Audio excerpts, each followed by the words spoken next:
सूरज सा चमके हम स्कूल चले हम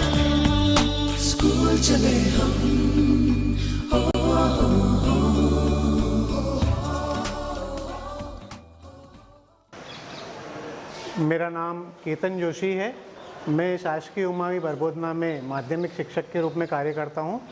मेरा विषय गणित है और आज हम कक्षा 10वीं के एक महत्वपूर्ण चैप्टर वास्तविक संख्या, जो कि हमारा पहला अध्याय है, कि एक महत्वपूर्ण प्रश्न जैसे कि √2 एक अपरिमेय संख्या है, √3 एक अपरिमेय संख्या है, √5 एक अपरिमेय संख्या है, इस प्रकार के प्रश्नों को हल करेंगे। उसके पहले हम कक्षा 9वीं से प्रारंभ करते हैं। कुछ बेसिक चीज़ें मैं आपको बता देता हूँ। जैसे कि कक्षा 9वीं में आपने पढ़ा होगा कि हमारी संख्याएं कहाँ से चालू होती है। गिनती हमारी कहाँ से चालू होती है? 1 से। हमारी गिनती चालू होती है 1 से।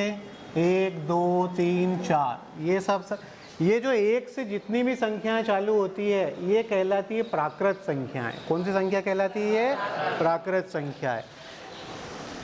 इसी प्राकृत संख्या में अगर हम शून्य को भी शामिल कर दें, किसको शामिल कर दिया जाए? प्राकृत शून्य को, तो ये हो जाती है पूर्ण संख्याएं। कौन सी संख्या कहलाती है ये? पूर्ण संख्या। प्राकृत संख्या में हमने शून्य को भी शामिल कर दिया तो ये कौन सी संख्या हो गई? हमारी पूर्ण संख्या। अब सारी धनात्मक संख्याएं तो आ गई। अब और कौन सी संख्या बच गई हमारी? ऋणात्मक, यानी कि माइनस वाली। तो इसमें अगर हम माइनस वाली संख्याएं भी शामिल कर दें, जैसे -3, -2, -1, और ये संख्याएं तो है ही हमारी, तो ये सब कहलाते हैं पूर्णांक। क्या कहलाते हैं ये?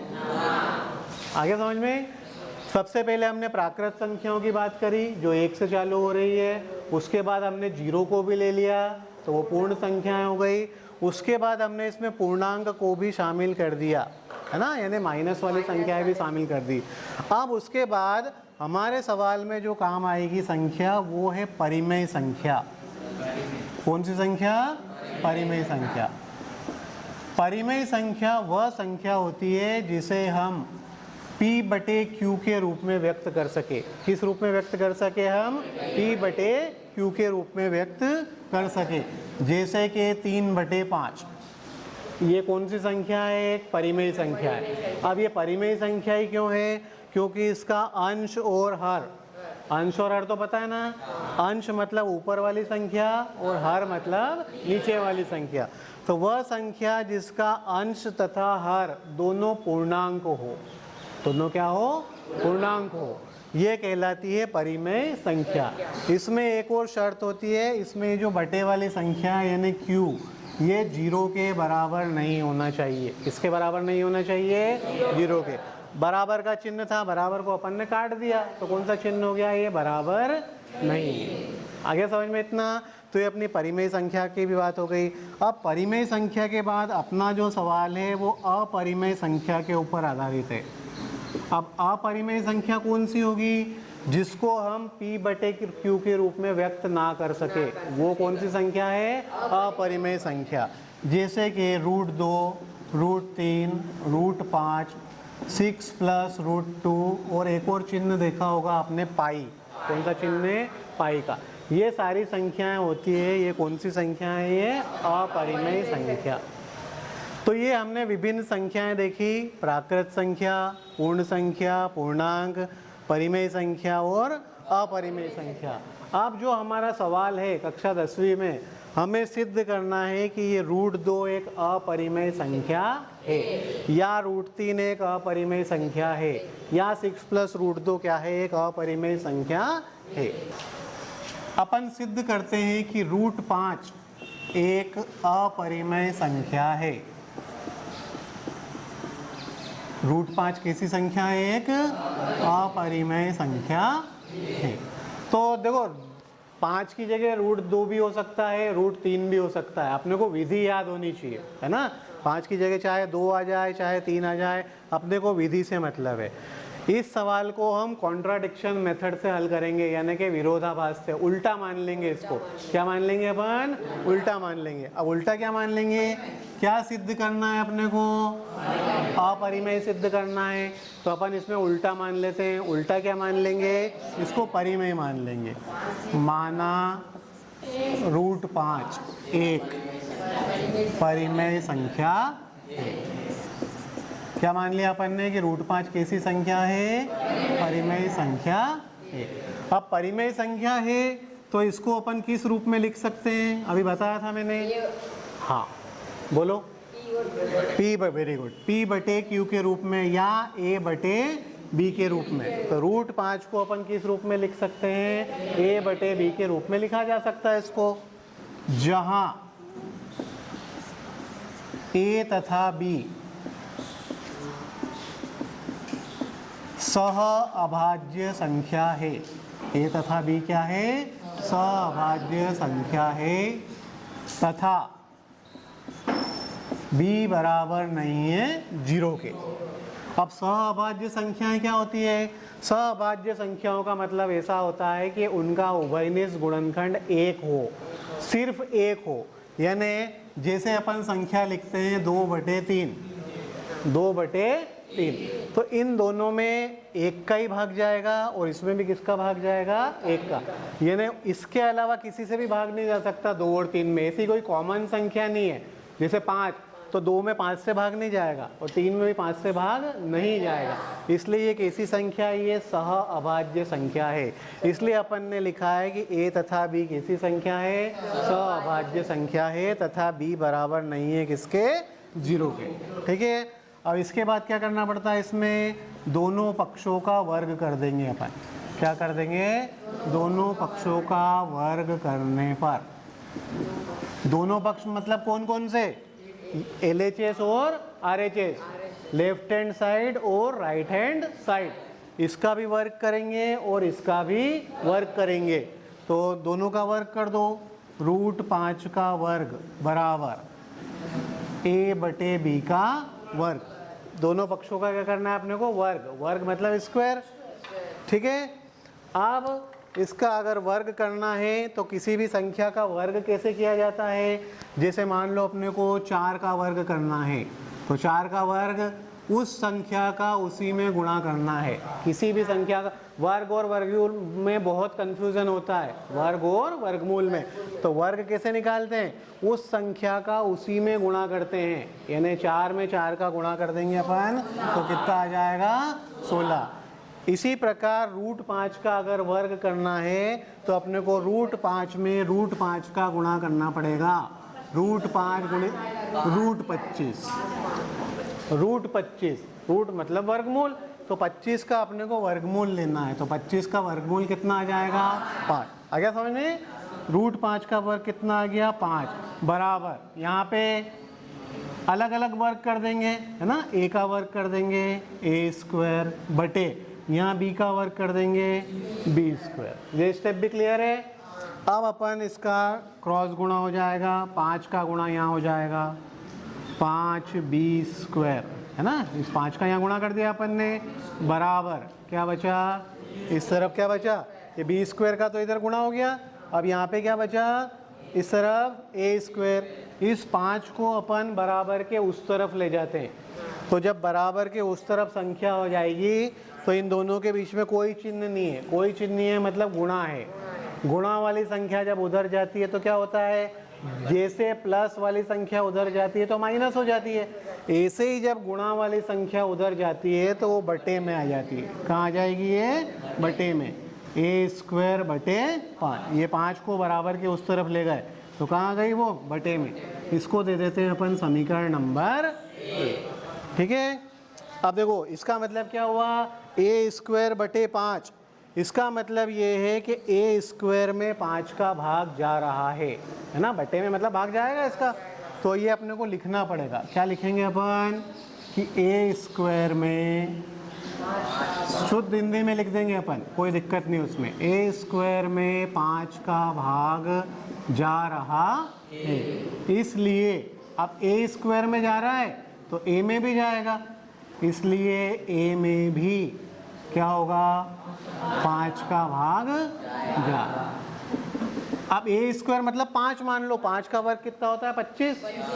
तो 25 में अगर 5 का भाग जा रहा है तो 5 में भी 5 का भाग जाएगा। ये प्रमेय भी है कि ए स्क्वायर में अगर किसी संख्या का भाग जा रहा है तो उससे क्या होगा कि ए में भी क्या होगा 5 का भाग जाएगा। तो अपन मान लेते हैं, माना ए बराबर 5c, क्या मान लेंगे, ए और बी तो ले लिए थे अपन ने, अब गुणांक के लिए क्या लेना पड़ेगा 5c, ए बराबर 5c। इस ए का मान अपन रख देंगे समीकरण नंबर 1 में। कहाँ रखेंगे, समीकरण, तो ये भी लिख देते हैं अपन कि ए का मान समीकरण नंबर 1 में रखने पर। तो समीकरण नंबर 1 देखो, ये अपनी समीकरण नंबर 1 है, ठीक है। क्या है ये, बी स्क्वायर। अब इस ए की जगह अपने को ए का मान रखना है। क्या करना है, ए का मान रखना है। तो ए का मान कितना है 5c, तो ये रखो यहाँ पे 5c, पर इसकी घात कितनी है, तो ये घात भी लिखनी पड़ेगी अपने को, और बटे में क्या है 5। तो बी स्क्वायर बराबर, अब 5c का वर्ग करना है, स्क्वायर है ना इसके ऊपर, तो 5c का वर्ग करना है। तो अलग अलग वर्ग कर दो इसका।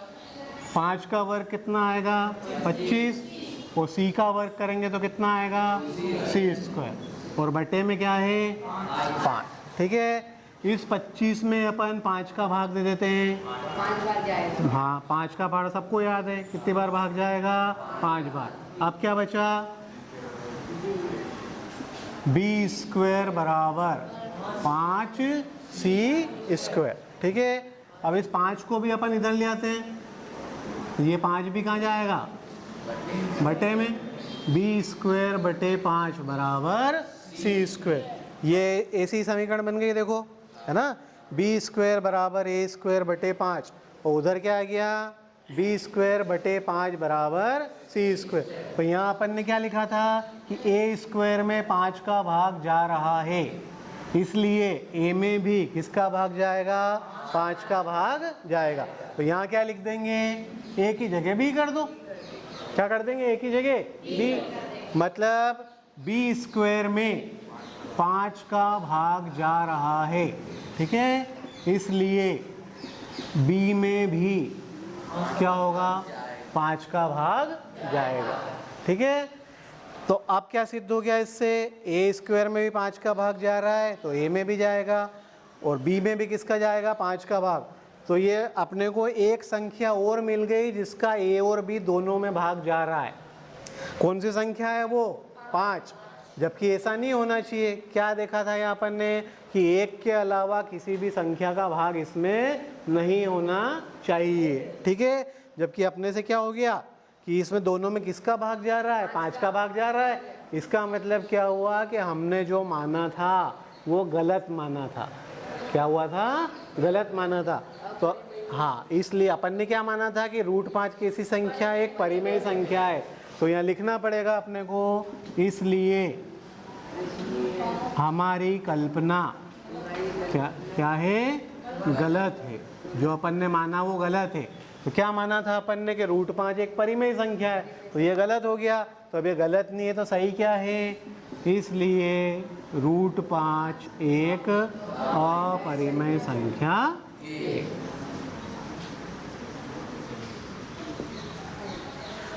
तो इस प्रकार ये अपन ने किसके लिए किया, ये √5 के लिए किया। अब √5 की जगह मान लो √2 आ जाता तो क्या होता, इस 5 की जगह भी क्या हो जाता 2 हो जाता। बाकी सब पूरा वैसा ही चलता, ये बटे भी आता, इस 5 की जगह 2 हो जाता, ठीक है। √2 का वर्ग करते तो कितना आता 2 आता, है ना, 2b स्क्वायर बराबर a स्क्वायर बटे 2। फिर क्या लिखते हैं अपन कि a स्क्वायर में 2 का भाग जा रहा है, इसलिए a में भी किसका भाग जाएगा 2 का भाग जाएगा। और जैसे अपन ने a बराबर 5c माना है, यहाँ क्या हो जाएगा 2c हो जाएगा। आया समझ में। तो इससे अपन √2 भी कर सकते हैं, √3 भी कर सकते हैं, √5 भी कर सकते हैं, ठीक है। √2, √3, √5 अधिकतर परीक्षा में यही सवाल आता है। जैसे मान लो सवाल आ गया कि 6 + √2 एक अपरिमेय संख्या है।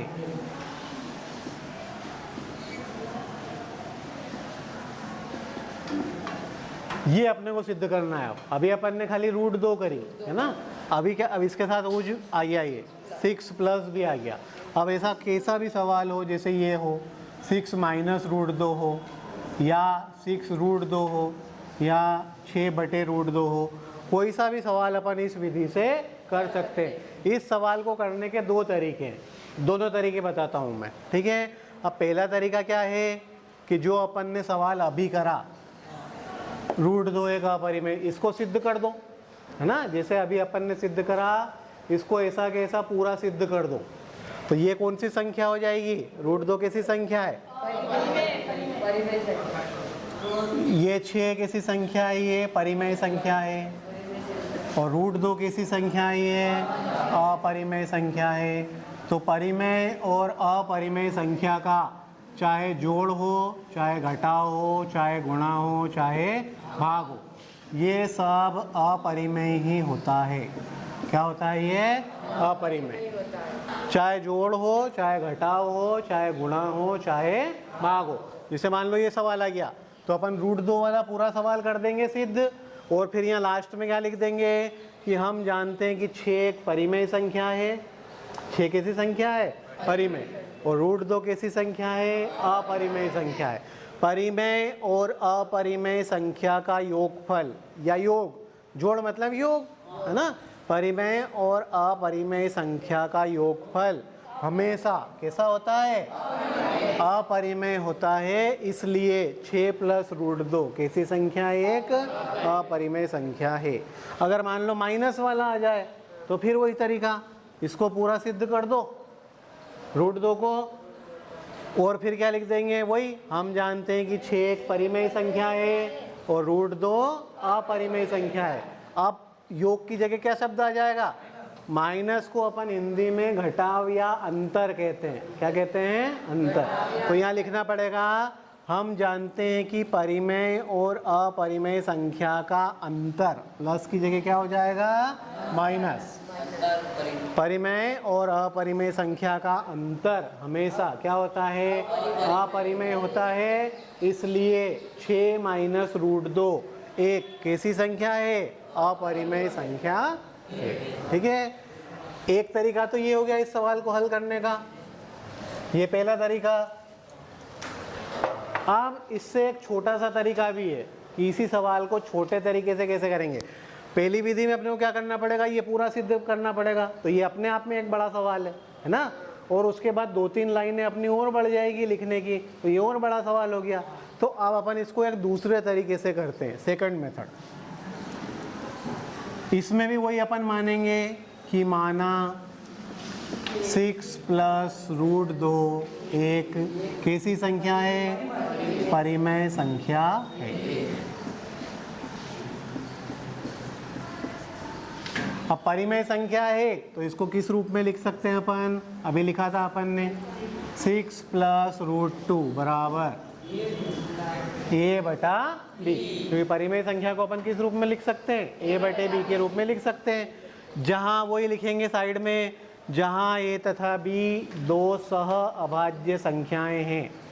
a तथा b क्या है? दो सह अभाज्य संख्याएं हैं, तथा b बराबर नहीं है 0 के। वही लाइन अपने को इसमें करनी है। अब इसको, ये विधि सरल क्यों पड़ती है? इसमें अपने को कुछ भी नहीं करना है, एक सिंपल सी टेक्निक लगानी है कि जो रूट वाली संख्या है उसको एक तरफ रखेंगे और जो बिना रूट वाली संख्या है उसको एक तरफ कर देंगे। रूट वाली सारी संख्याएं एक तरफ और बिना रूट वाली सारी संख्याएं एक तरफ। तो रूट वाली इसमें अपने को सिर्फ एक संख्या दिख रही है। कौन सी दिख रही है? √2। तो बस इसको अपन इस तरफ रखेंगे, इस 6 को अपन बराबर के उधर ले जाएंगे। तो जब प्लस वाली संख्या बराबर के उधर जाती है तो क्या हो जाती है? वो माइनस की हो जाती है।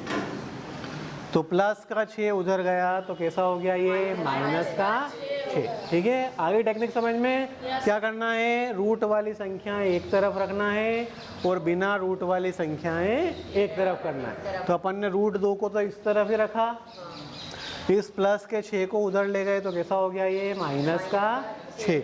अब अभी अपन ने शुरुआत में बात करी थी कि ये a, b और 6 ये क्या है? पूर्णांक है। a, b तथा 6 ये क्या है? ये पूर्णांक है ना? ये तीनों ही पूर्णांक है। अब ये तीनों पूर्णांक है तो पूर्णांक है तो अंश और हर दोनों पूर्णांक है, तो वो कैसी संख्या होती है? वो परिमेय संख्या होती है। कैसी संख्या होती है? परिमेय संख्या। इसलिए इस तरफ वाली संख्या यानी कि a बटे b माइनस 6 कैसी संख्या होगी? ये परिमेय संख्या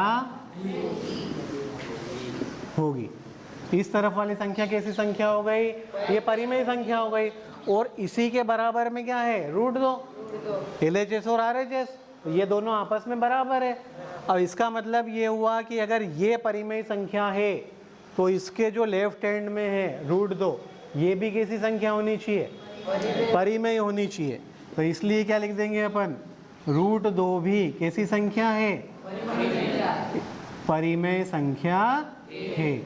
पर ऐसा होता है कि अभी अपन ने सिद्ध करा। क्या सिद्ध करा अपन ने? कि √2 कैसी संख्या है? अपरिमेय संख्या है। जबकि अपन क्या उत्तर लिया है कि √2 भी कैसी संख्या हो गई है? परिमेय। इसका मतलब फिर क्या हुआ कि हमने जो माना है, जो कल्पना करी है, वो क्या है? गलत है। अगर सही होती तो यह अपरिमेय संख्या आनी थी, जबकि ये कैसी आ गई? परिमेय आ गई। तो यहाँ फिर वही लिखना पड़ेगा अपने को। क्या लिखेंगे? इसलिए हमारी कल्पना क्या है? गलत है, क्योंकि √2 कैसी संख्या होती है? अपरिमेय संख्या होती है। तो हमारी कल्पना गलत हो गई। तो अपन ने इसको क्या माना था? परिमेय संख्या माना था। तो अब ये परिमेय संख्या नहीं रही, अब ये कैसी संख्या हो गई है? अपरिमेय। तो इसलिए 6 + √2 कैसी संख्या है? ये अपरिमेय संख्या है। तो देखो, एक अपन ने उस विधि से करा है ना, जिसमें अपने को वर्क भी करना पड़ा है ना, 2 बार वर्क करना पड़ा, काटना भी पड़ा, थोड़ा बड़ा सवाल भी हो गया। और एक अपनी ये विधि है सिंपल वाली। पर इस विधि का उपयोग अपन तभी कर सकते हैं जब सवाल इस टाइप का हो, जैसे 6 + √2 है ना, 3 + √5 है, 3 - √5 है। अगर कोई अकेले सवाल आता है, अकेले सवाल से मतलब जैसे √2, √3, √5, फिर अपने को वर्ग वाली विधि से ही करना पड़ेगा। लेकिन अगर इस टाइप का सवाल आ जाए तो अपन इसको इस छोटी सी विधि से भी कर सकते हैं। बहुत ही सिंपल है। क्या करना है एक बार और देख लेते हैं। रूट वाली संख्या को एक तरफ करना है, बिना रूट वाली संख्या को एक तरफ करना है। तो जब ये संख्या उधर चली जाएगी तो ये a, b और 6 ये क्या है? ये पूर्णांक है। वो पूर्णांक है, इसलिए इस तरफ वाली संख्या कैसी हो जाएगी? परिमेय संख्या हो जाएगी। और अगर ये परिमेय संख्या है तो इसके सामने वाली संख्या भी कैसी होगी? परिमेय होगी। तो इसलिए √2 को अपन ने परिमेय सिद्ध कर दिया। पर वास्तव में ये परिमेय नहीं होती है। कैसी होती है? अपरिमेय होती है। इसलिए हमारी कल्पना कैसी है? गलत है। इसलिए क्योंकि √2 कैसी संख्या है? अपरिमेय। इसलिए 6 + √2 कैसी संख्या है? अपरिमेय संख्या। तो ये अपन ने प्लस वाला सवाल कर लिया है ना। तो प्रैक्टिस के लिए अपन ने √5 वाला करा है। घर पे आप इसकी प्रैक्टिस करें, √2 करें, √3 करें, है ना। और इस टाइप के सवाल भी कर सकते हैं, अपनी किताब में भी दे रखे सवाल। जिसे प्लस वाला कर दिया तो इसी को माइनस बना दो। 6 - √2, 6 √2, 6/√2। ये इन सारे की भी प्रैक्टिस करना है अपने को, ठीक है। ये तो अपन ने ये एक जो 10वीं का एक कठिन सवाल माना जाता है उसको अपन ने आज हल किया। इसमें अगर कोई क्वेश्चन करना चाहे कि ये स्टेप समझ में नहीं आई या और कुछ कोई बोलना चाहे तो बोल सकता है। 6 बटे, इसको भी अपन ऐसे ही मान लेंगे।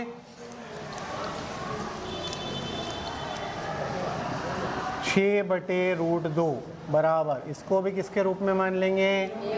a बटे b के रूप में, ठीक है।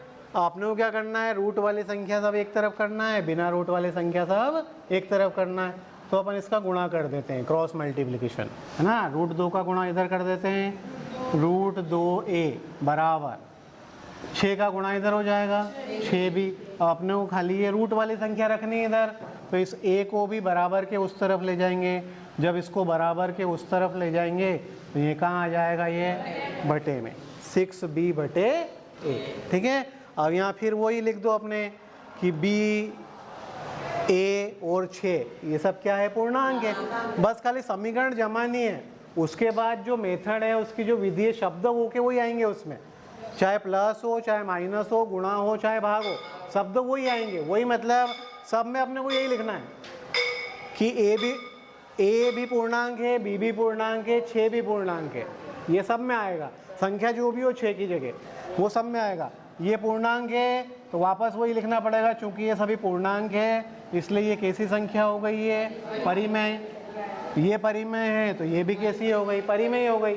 जब फिर वही लिखेंगे कि √2 जबकि कैसी संख्या होती है, अपरिमेय होती है, इसलिए हमारी कल्पना क्या हो गई, गलत हो गई। इसलिए √2 कैसी संख्या है, ये अपरिमेय संख्या। आ गया बस। तो अगर ये समीकरण जम गई ना तो उसके बाद तो खाली लिखने में तो वही आएगी, है ना, लिखने में कुछ भी चेंज नहीं आएगा, बाकी वही आ गया समझ में।